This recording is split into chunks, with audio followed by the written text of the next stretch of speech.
Assalamualaikum dear students. Today we are going to start our grade 7 book, maths book. The first topic is domain 1 is numbers and operations. First of all, we will understand what are numbers and what are operations. As you know, we start our counting from numbers. When you start your learning process, first of all in maths you learn the numbers 1 2 3 0 1 2 3 4 5, and these are all called numbers. And when you learn about the numbers, then you learn the operations. And what are the operations? Basic operations. We have 4 operations: addition, subtraction, multiplication and division, and these are called operations. Now dear students, you know that the numbers start from 1 on to onward are called natural numbers. Okay, natural numbers positive भी होते हैं और negative भी होते हैं. The positive natural numbers are called positive integers, and the negative numbers are called negative integers. Okay, and all the positive and negative numbers along with 0 are called integers, set of integers. When we make the set of these numbers, then this is called set of integers. Set of natural number starts from 1, and when we make the set, it is called set of natural number.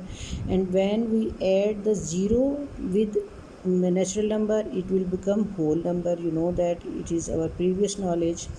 And when we combine positive and negative numbers along with 0, then this will become the set of integers. Okay, अच्छा जी, ये तो हमें समझ आ गई बात कि set जो है वो इंटीजर्स का कैसे बन जाता है. यानी ये जो हमारे पास सेट है z is equal to 0 plus minus 1 plus minus 2, all the positive and negative numbers along with 0 is called integers. When we make a set, it is called set of integers. Okay, now the whole numbers, set of whole numbers क्या होता है? When we add 0 in natural numbers, it become the set of whole numbers, and we depict it with w. Now अब हमने ये सीखना है कि हम इन नंबर्स को नंबर लाइन पे कैसे जो है वो डिपिक्ट कर सकते हैं, नंबर लाइन पर कैसे बना सकते हैं. नंबर लाइन क्या होती है बच्चों? नंबर लाइन एक रिप्रेजेंटेशन है, ज्योमेट्रिक रिप्रेजेंटेशन है नंबर्स की on your paper. And today I will tell you about how we can make this number line. You know that we have some tools in our geometry, and the scale we use to make a straight line, and we use a scale to make a straight line. First of all we will draw a straight line, and then we will choose any point on the line which will become 0, and the 0 is our basic point. Okay, yeah, we can say that it is middle point. Now, all the negative numbers write on the left side, and the positive number write on right side, and the distance between each number is same. Okay, distance will be same. Okay, अच्छा, उसके बाद हमें ये तो हमारी बन गई number line, जिसमें हमारे पास डिस्टेंस जो है वो तमाम सेम है. हमें पता है कि as we go from left to right the number become bigger. The numbers on the right side is always bigger the number on the left side. It means all the negative numbers are smaller than positive numbers. 0 is smaller than positive number, and 0 is greater than negative number, because 0 is on the right side of the negative numbers.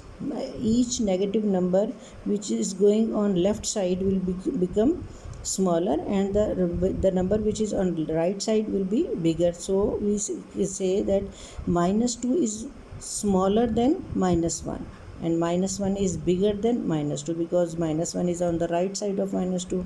सो मुझे उम्मीद है ये बात समझ आ गई होगी. जब हमारे पास नंबर पॉजिटिव होते हैं तो आपको पता है जैसे जैसे काउंटिंग इंक्रीज़ होती जाती है, बढ़ती जाती है, तो वो नंबर जो है वो ग्रेटर होता जाता है पिछले नंबर से, क्योंकि हम राइट साइड की तरफ लिखते हैं. आपने हमेशा देखा होगा हम मैथ्स जो है वो लेफ़्ट टू राइट लिखते होते हैं, तो हमेशा नंबर जो है वो इंक्रीज़ होते हैं. जब हम नेगेटिव नंबर्स लिखते हैं तो हम राइट टू लेफ़्ट लिख रहे होते हैं. इट मीन्स के numbers are going to decrease, तो ये डिक्रीज़ हो रहे होते हैं. तो इंटीजर्स में हमें इस बात का ख्याल रखना पड़ता है कि नेगेटिव नंबर जो है वो ऑलवेज़ अपने जैसे नेगेटिव नंबर से किस पोजीशन पर है। अगर हम -3 लिख रहे हैं तो आप देखें वो -2 से आगे होगा, यानी कि वो लेफ़्ट साइड पर होगा, लिहाजा -3 is smaller than -2 and -2 is bigger than -3। Positive में अगर हम देखें तो +3 is bigger than +2 but -3 is smaller than -2। तो इस तरह हमें ये बात याद रखनी है कि हमेशा नेगेटिव नंबर पॉजिटिव नंबर से छोटे होते हैं और पॉजिटिव नंबर नेगेटिव नंबर से बड़े होते हैं, और ज़ीरो नेगेटिव से बड़ा और पॉजिटिव नंबर से हमेशा छोटा होता है। उसके बाद है कि ज़ीरो ना ही पॉजिटिव होता है और ना ही नेगेटिव होता है। हम ज़ीरो के साथ कभी कोई साइन नहीं लगाते because it is neither positive nor negative. Zero is also known as neutral number, इसको हम न्यूट्रल नंबर भी कहते हैं, ठीक है। अच्छा, उसके बाद हमने ये देखना है कि जो डिस्टेंस है, मैंने अभी आपको बताया जब हम नंबर रे बनाएंगे तो डिस्टेंस मस्ट बी इक्वल। तो जब हमारे पास डिस्टेंस इक्वल होगा तो जितना डिस्टेंस 0 से -1 का होगा उतना ही डिस्टेंस 0 से +1 का होगा। तो अगर हम देखते हैं कि डिस्टेंस कितना है तो इसको हम कहते हैं एब्सोल्यूट वैल्यू, यानी न्यूमेरिकल या एब्सोल्यूट वैल्यू जो किसी भी नंबर की 0 से होती है वो हमेशा इक्वल होती है। जैसे 0 से +2 का जो डिस्टेंस है वो भी उतना ही होगा जितना 0 से -2 का डिस्टेंस होगा। यानी कितने यूनिट हैं, देखिए हमने यहाँ से लेकर 1 यूनिट लिया, यहाँ से लेकर यहाँ तक दूसरा यूनिट लिया, यानी 2 यूनिट्स डिस्टेंस है फ्रॉम 0 to -1, और इसी तरह 2 यूनिट्स डिस्टेंस है फ्रॉम 0 to +2। तो -2 और +2 का डिस्टेंस 0 से सेम है, यानी 2 यूनिट्स का है। तो हम इनको दोनों को हमेशा क्या लेंगे, पॉजिटिव। एब्सोल्यूट वैल्यू हमेशा पॉजिटिव ही ली जाती है, ठीक है। और इसकी एक साइन होती है, आपको यहाँ नज़र आ रही होगी, ये 2 स्ट्रेट लाइंस हैं। जब हम -5 की एब्सोल्यूट वैल्यू बता रहे हैं तो एब्सोल्यूट वैल्यू का मतलब है कि हम उसका डिस्टेंस बता रहे हैं 0 से, तो वो कितने यूनिट्स होगा, 5 यूनिट्स ही होगा। तो इसलिए -5 एब्सोल्यूट वैल्यू जो है वो बराबर होगी 5 के, और -6 की एब्सोल्यूट वैल्यू जो है वो बराबर, अब देखिए माइनस जो है माइनस की एब्सोल्यूट वैल्यू -6 के बराबर होगी, ठीक है। तो यहाँ पर हम देखें दूसरी हमारे पास इंफॉर्मेशन क्या दी हुई है, और हमारे पास इंफॉर्मेशन है कि 1563 में आर्बरमॉथ होल्स्ट introduce integers. He was a German mathematician. ये आपके पास एक्स्ट्रा इन्फॉर्मेशन है, आप इसको जो है अपने माइंड में रखें, ये MCQs आ सकते हैं, ठीक है। अच्छा, इसके बाद हमने ये देखना है कि जो कोई हमें अगर कोई नंबर दिया हुआ हो तो हमने उसको कैसे अपनी नंबर लाइन जो है उसके ऊपर शो करना है कि ये नंबर हमें बताया हुआ है नंबर लाइन के ऊपर। तो इसको देखने के लिए आप मेरी अगली वीडियो देखें, और मैं 1.1 में आपको सिखाती हूँ कि वो कैसे जो है वो हमने नंबर्स को नंबर लाइन पर शो करना है, ठीक है। अभी हमने क्या सीखा, अभी हमने सीखा है कि होल नंबर्स और इंटीजर्स जो हैं उनको हमने कैसे नंबर लाइन पर शो करना है। तो होल नंबर्स और नेगेटिव नंबर्स भी होते हैं, इंटीजर और पॉजिटिव नंबर्स भी होते हैं, तो उनको हम नंबर लाइन पर कैसे डिपिक्ट करेंगे इसको हमारी अगली वीडियो में देखें।